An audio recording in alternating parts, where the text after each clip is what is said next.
Past perfect continuous tense, পরবর্তী tense, কিন্তু এটার ব্যবহার ইংরেজি ভাষায় নাই বললেই চলে। তাই আমি ফিউচার ইনডেফিনিট নিয়ে কথা বলবো এখন। ফিউচার ইনডেফিনিট টেন্স বাংলা বাক্যে ক্রিয়ার দিকে লক্ষ্য রাখলে বোঝা যাবে যে এটা ফিউচার কিনা।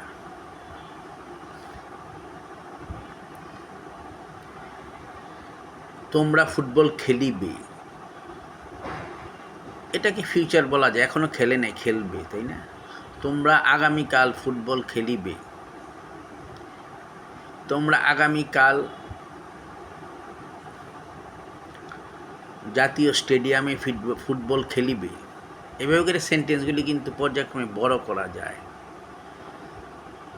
যাই হোক, এগুলো হচ্ছে ফিউচার ইনডেফিনিট টেন্সের অন্তর্ভুক্ত, যেটা বাংলা বাক্যের সাথে মূল ক্রিয়ার সাথে ব বে বা এগুলি যুক্ত থাকবে। খেলিবে, খাইব, যাইব, যাইবে, যাব, তোমরা যাবে, স্কুলে যাবে, এগুলি হচ্ছে যেহেতু ফিউচার,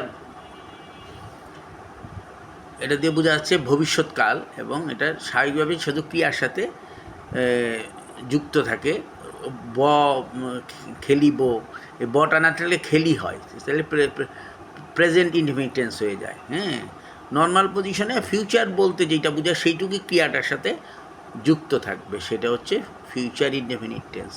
গঠন প্রণালীটা কিভাবে হবে? ফরমেশনটা হবে সাবজেক্ট, শেল বা উইল, ইদানিং শেলের ব্যবহারটা হয় না বললেই চলে, উইল, তারপর ভার্বের প্রেজেন্ট ফর্ম, তারপর অবজেক্ট বা অন্যান্য। যেমন তুমি আগামীকাল স্কুলে যাইবে, না? আমি বাংলা বাক্যটাকে ইংরেজি ফরম্যাট অনুযায়ী গঠন করি, তুমি যাইবে স্কুলে আগামীকাল, এইভাবে করে হবে জিনিসটা। অথবা তুমি যাইবে স্কুলে, এরকম হইতে হয়। তাহলে কী হবে? তুমি হলে ইউ, তা উইল আসবে, উইল। যাওয়া গো, ভার্বের প্রেজেন্ট ফর্ম থাকবে বিধায় go. You will go to school, স্কুলে এ প্রত্যয় থাকার কারণে প্রিপোজিশন টু আসলো।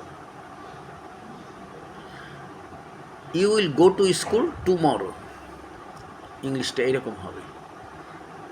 তো এই অবস্থা। পরবর্তীতে আমি পরবর্তী সেন্টেন্স নিয়ে কথা বলব পরবর্তী ধাপে। Thank you.